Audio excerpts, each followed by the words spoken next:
Hey, good morning. Good morning. It's Monday. It's 4:30 a.m. on my way to the gym. Monday, Wednesday, Friday. Not trying to lift it up. Just want to get some exercise in so that I can be able to keep up with my day, keep up with my career, keep up with my kids, and just be healthy. Look better, feel better, right? Feel better, work better. Work better, earn better, save better, vacation better. So everything kind of falls hand in hand. This morning I got up, went through my regular routine because a part of the success that I'm reaching for or going towards has everything to do with repetitive nature, doing things over and over and over again. One thing that's not repetitive is my personal life. God knows where me and my family might end up at a given day when we're all together. So, but in business, repetitiveness is a great thing. It creates a habit inside of me that makes me get up at the same time every morning, produce at the same time, and every time I introduce another habit, it allows me to produce higher. And when I'm able to track what I'm doing, then guess what?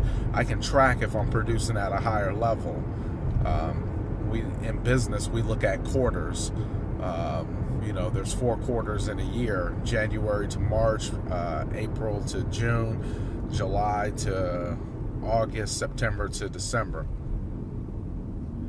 Those are quarters. I had my best quarter that I think of all, and it could have been better, and that's where I'm going to perfect and get a little bit better. But what I woke up this morning thinking about was something I was able to reflect on, and this particular thing that I'm going to tell you right now allows me to kind of, if I find myself in a funk, like maybe in a, oh, I'm not sure I'm doing the right thing type of day, then guess what it allows me to do? It allows me to draw energy from it. And this particular thing that I drew energy from was thinking about when I used to be scared. Yeah, that's right. I used to be scared. When I used to be scared to make a phone call.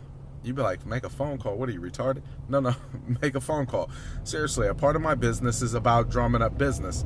I only know so many people. I only have so many friends and family that I can ask if they want to buy some real estate, right? Best business in the world, don't get me wrong. But ultimately, it's only going to be what you make of it. And the more people you bring into it, or the more people you talk to, the more chances you increase of doing more business. So I had to talk to complete strangers. It was an utter fear. It was an utter fear of mine to have to talk to strangers. And it wasn't the fear of talking to them. It began to be a fear of rejection, of what they were going to say. Oh, I don't want to hear that. And the sad thing was, when we get rejected by people we know, we don't get as offended as we do if it's a complete stranger who rejects us. That's one of those fears. When I started putting in perspective like that, I really had to kick its ass and say, yeah, there's nothing to be fearful of. Because if I'm not going to get fearful or take it wrong when a relative or a friend or a family member or says something that I feel rejected over, there's no way in hell I'm going to let a complete stranger reject me, and I'm going to feel some type of indifferent way. They may have rejected me because they're having a bad day. They may have rejected me because we don't click together. I don't know why they rejected me, but the point is it wasn't for me to take it personal that they rejected my services or what it is that I had to offer. And so this morning I was able to reflect on the fact that rejection, that feel of having that rejection, is no longer there. And the great thing about that, the real blessing about that, is that it leaves rooms for me to do other things. So for so long I was dealing with that fear, and it was like, dude, this is clogging up your day. It's clogging up your year.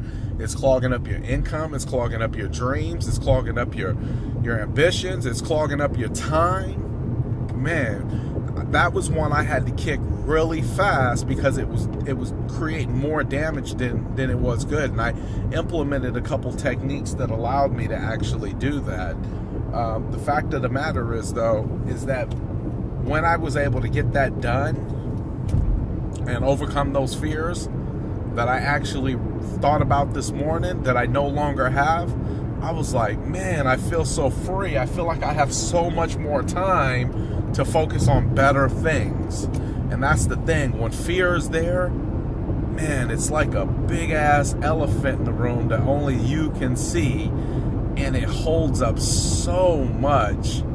So I was just really thankful that I don't have that fear in place anymore, that my ability to go out and talk to somebody is kind of like, hey, let's have a conversation. What are you doing? This is what I'm doing. And it's no longer an issue. So I felt extremely blessed.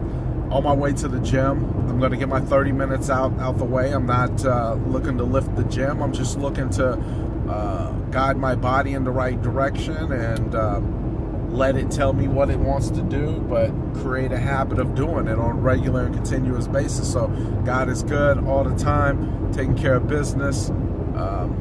It's just a blessing. So I'm out. I'm hitting the gym. Peace.